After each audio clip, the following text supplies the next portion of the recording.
Sunday mini వ్లాగ్‌కి స్వాగతం. లేవంగానే ముందు గిన్నెలైతే తోమి పెట్టేసుకున్నాను. ఎందుకంటే మళ్ళీ పడతా ఉంటాయి కదా! తోముకుంటా ఉండాలి కాబట్టి ఇంకా ఎక్కువైపోతాయి అని చెప్పేసి. టైం వచ్చేసి 9:30 అవుతుంది. ఇంకా తెలిసిందే కదండీ! లేట్ లేస్తే లేట్‌గానే పనులు అవుతా ఉంటాయి అనమాట. నా వంట పని చూసారా ఎలా ఉందో? నేను వంట చేసేటప్పుడు ఇలానే ఉంటదండి. తర్వాత మళ్ళీ అన్నిది ఒక్కొక్కటి సర్దుకొని క్లీన్ చేసుకుంటా ఉంటానన్నమాట. కొంతమంది వంట చేస్తే అసలు గిన్నెలే ఉండవు. నీట్‌గా చేసుకుంటారు. నేనేందో ఇట్లా వంట పని నిండా పరిచి పెట్టుకొని తర్వాత అన్నీ క్లీన్ చేసుకుంటా ఉంటాను.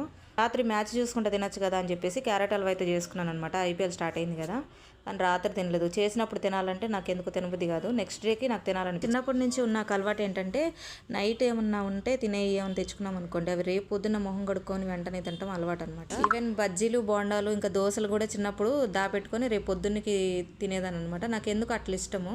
ఎగ్ దోశలు వేసుకుందాం కదా అని చెప్పేసి ఎగ్స్ తెప్పించాను. ఒకటైతే ఖరాబ్ అయింది, ఇంకోటి ఏందో పొయ్యంగానే వాటర్ లాగా కారిపోతా ఉంది. ఇంకా అది చూసి ప్లాస్టిక్దేమో అని చెప్పేసి పడేసాను దోశ. ఎగ్ దోశలకు ఏమో ఈరోజు అసలు దోశలు ఏదైనా బుద్ధి కాలేదు. అదిగాక నీసు వాసన కూడా ఈ మధ్య ఎగ్స్లో ఎక్కువగా వస్తున్నాయి. ఎంతసేపు కాల్చినా కూడా అసలు వాసన అనేది పోనే. మా పిల్లలకి ఏమో ఎగ్ దోశలు అంటే చాలా ఇష్టం అనమాట. ఇంకా వాళ్ళకైతే 2 దోశలు వేసి ఇచ్చాను. వీడియో నచ్చితే like, share and subscribe. Thank you for watching.